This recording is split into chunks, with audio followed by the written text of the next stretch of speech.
Hi myself Hemal Dholakiya and મને સાઇનસાઇટિસનો થોડો પ્રોબ્લેમ હતો, રાઈટ. નાકની નેઝલ સેપ્ટમ ડેવિએશન્સ ને બધું હતું થોડું.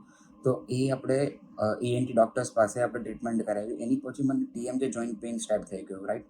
મેં સુરતમાં મોસ્ટલી બધા જ ENT ડૉક્ટર્સને મેં બતાવી દીધેલું છે regarding TMJ joint pain, but એનાથી મને કોઈ સોલ્યુશન નહીં આવ્યો because we don't know proper doctors.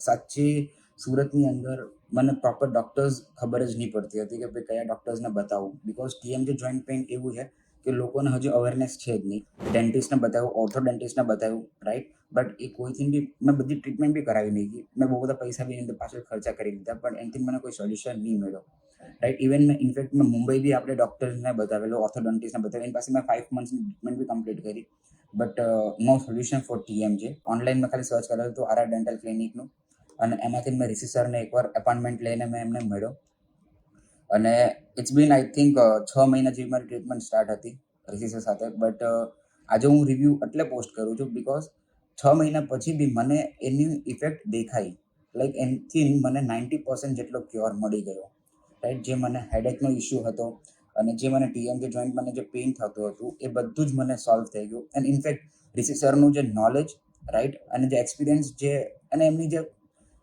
Patients સાથે વાત કરવાની જે રીત ને everything, every experience with Rishi sir was great, right. અને બહુ હેલ્પફુલ છે, અને he just want to serve people. So I think કે કોઈને બી અગર TMJનો પેઇન હોય તો અગર મારું સજેશન્સ લેતા હોય, right, don't search anything, just ખાલી એક જ એની ફીસ બી મિનિમલ છે, રાઈટ. એકવાર ખાલી કન્સલ્ટ કરી લેવો તો બી આઈ થિંક વધારે બેટર રહેશે.